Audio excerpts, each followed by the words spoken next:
ఉన్న బంగారాన్ని విడిపించి ఆ రోజు ఆన్లైన్ రేటుకే మేము కొంటాం. Sharma gold company. Hi, welcome to our channel. ఈరోజు మనతో పాటు ఉన్నారు జ్యోతిష్య వాస్తు పండితులు, జ్యోతిష్య వాస్తు శిక్షణ నిపుణులు, మహాగౌరి ఉపాసకులు శ్రీ దింటకుర్తి మురళీకృష్ణ గారు. నమస్కారం గురువు గారు. నమస్తే నాన్న. హరి ఓం. ఈ నెల 25వ తేదీన అంటే పౌర్ణమి రోజే చంద్రగ్రహణం ఉంది అని అంటున్నారు. ఇది ఇండియాలో ఉందా అసలు అనేది నా ప్రశ్న. ఇది పాక్షిక చంద్రగ్రహణం 25 మార్చి 2024 పాక్షిక చంద్రగ్రహణం ఏర్పడుతుంది. ఉదయం 10:23 స్టార్ట్ అవుతుంది.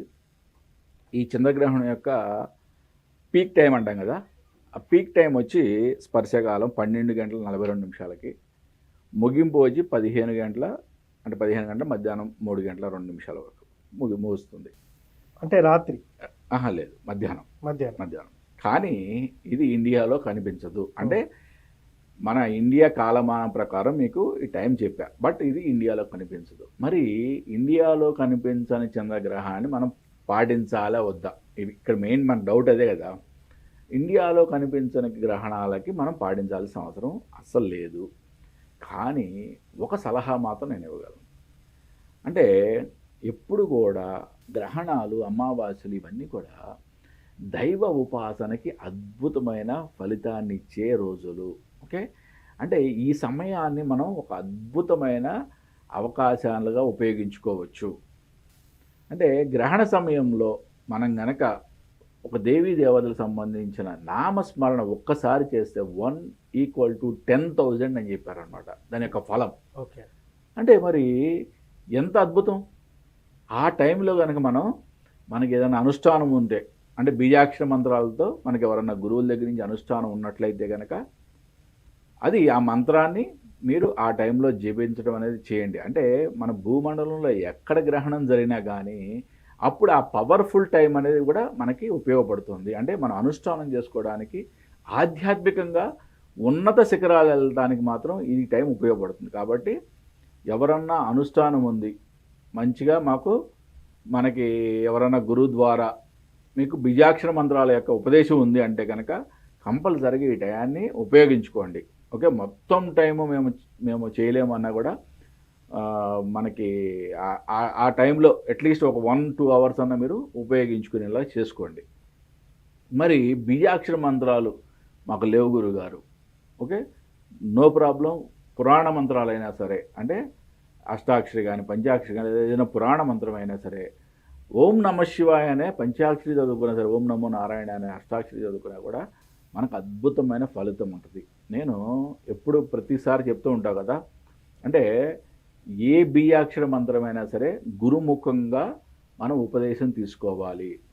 గురువు కూడా వారికి సిద్ధించిన మంత్రాన్ని మాత్రమే ఉపదేశం చేయాలి. నేను ఎన్నోసారి ప్రసార మాధ్యమాల ద్వారా లక్ష్మీ గణపతి మంత్రాన్ని ఉపదేశం చేయడం జరిగింది. ఎవరైనా సరే రియల్గా నన్ను గురువుగా భావించి ఈ మంత్రాన్ని నేను ఉపదేశం తీసుకొని ఈ యొక్క అద్భుతమైన ఈ యొక్క చంద్రగ్రహణం రోజు నేను ఉపయోగించుకుంటాను గురువుగారు అంటే అద్భుతంగా ఈ యొక్క మంత్రాన్ని ఇప్పుడు ఉపదేశిస్తాను. ఈ మంత్రాన్ని 3 సార్లు నేను చెప్పింది మళ్ళీ మీరు రిపీట్ చేయండి. చేసి ఈ గ్రహణం టైంలో మీరు చక్కగా దీన్ని అనుష్ఠానం చేయండి.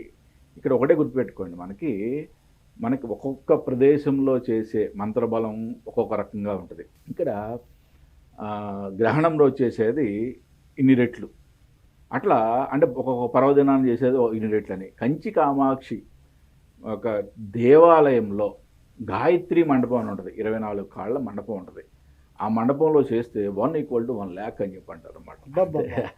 అంత అద్భుతమైన ఫలితం ఉంటుందని చెప్పి నేను ఎన్నోసార్లు కంచి కామాక్షి మందిరంలో మండపంలో సుమారు ఒక 1/2 to 1 hour కూర్చొని నేను ఎన్నోసార్లు అనమాట. అంటే ఇప్పుడు సుమారుగా నేను ఒక 25 సార్లు వెళ్ళుంటా కంచి కామాక్షి దేవాలయానికి. అంటే అమ్మ ఎప్పుడు రా అంటే అప్పుడు వెళ్ళిపోతాం. నా భార్యకి అమ్మకి ఎట్లా అంటే వాళ్ళ తల్లి కూతుళ్ళ బంధం లాగా ఉంటుంది అన్నమాట వాళ్ళకి.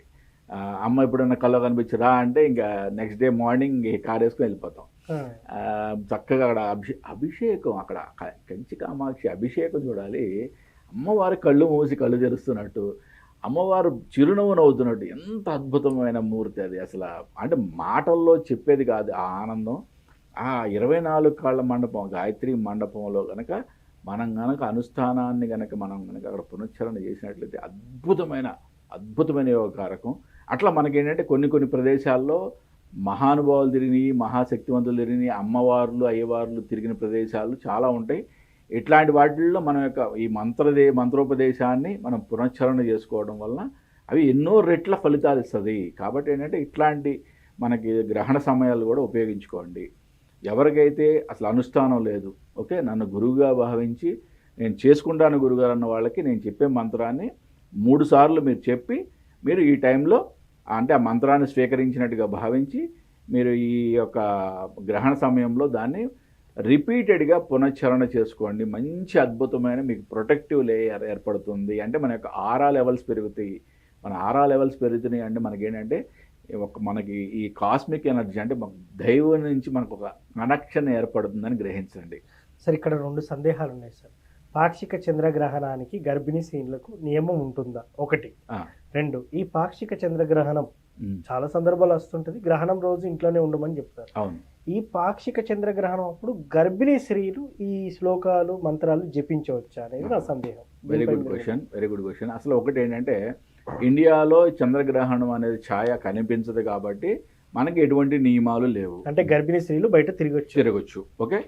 బట్ మనం ఏంటంటే చంద్రగ్రహణ సమయంలో ఆధ్యాత్మికంగా ఎదుగుదల కోసం మాత్రమే ఈ టైంని మనం ఒక మంత్ర జపాన్ని పునశ్చరణ చేసుకోవడానికి ఉపయోగించుకుంటున్నాం, ఓకే.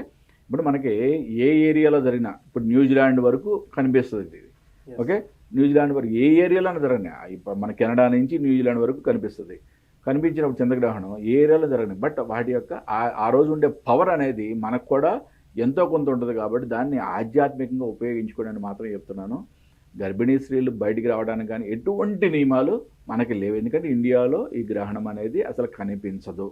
కాబట్టి ఎవరన్నా జస్ట్ ఆధ్యాత్మికంగా నేను ఒక మంచి స్థాయికి వెళ్ళాలి, ఓకే, స్వామివారి యొక్క కృప నా మీద ఉండాలి అనుకునే వాళ్ళు దీన్ని అంటే ఒక ఏ మంత్రానైనా జపించవచ్చు మీరు. బట్ ఎప్పుడైనా సరే బీజాక్షర మంత్రాలకు ఉండే పవర్ వేరు కాబట్టి బీజాక్షర మంత్రాలు ఎప్పుడు కూడా గురువు నుంచే మీరు స్వీకరించాలి. కాబట్టి అవి కూడా గురువుకు సిద్ధిస్తేనే స్వీకరించాలి. కాబట్టి మరి నేను ఎన్నోసార్లు ప్రసార మాధ్యమాల్లో ఈ యొక్క మంత్రాన్ని లక్ష్మీ గణపతి మంత్రాన్ని ఇవ్వడం జరిగింది. ఇదే మంత్రాన్ని నేను చెప్పింది మీరు 3 సార్లు చెప్పి దీన్ని మీరు రిపీటెడ్గా దాన్ని చాంటింగ్ చేయండి. ఓం శ్రీం క్లీం గ్లౌం గం గణపతయే వరవరద సర్వజనమే వశమానయ స్వాహ. ఓకే, ఈ మంత్రాన్ని 3 సార్లు మీరు నా నుంచి స్వీకరించినట్లుగా నన్ను గురుస్థానంలో భావించి మీరు 3 సార్లు జపించి ఆ తర్వాత మీరు పునశ్చరణ స్టార్ట్ చేసుకోండి. ఓకే సార్, చంద్రగ్రహణం మీద కొన్ని సందేహాలు అయితే ఉన్నాయి, దానికి చాలా క్లియర్గా సమాధానం ఇచ్చారు. మొత్తానికి ఇండియాలో అయితే గ్రహణం లేదని కూడా స్పష్టం చేశారు sir. Thank you very much. నమస్తే నాన్న. హరి ఓం శివం. సో చూశారు కదా, ఇది వాటి కార్యక్రమం. అదేవిధంగా గురువు గారిని వ్యక్తిగతంగా కలవాలనుకుంటే కింద కనిపిస్తున్న నెంబర్కి కాల్ చేయొచ్చు. ఇది వాటి కార్యక్రమం. మరో కార్యక్రమంలో మళ్ళీ కలుద్దాం. Thank you. సుమన్ టీవీలో మీ పర్సనల్ అండ్ బిజినెస్ ప్రమోషన్స్ కోసం కింది నెంబర్కి కాంటాక్ట్ చేయండి.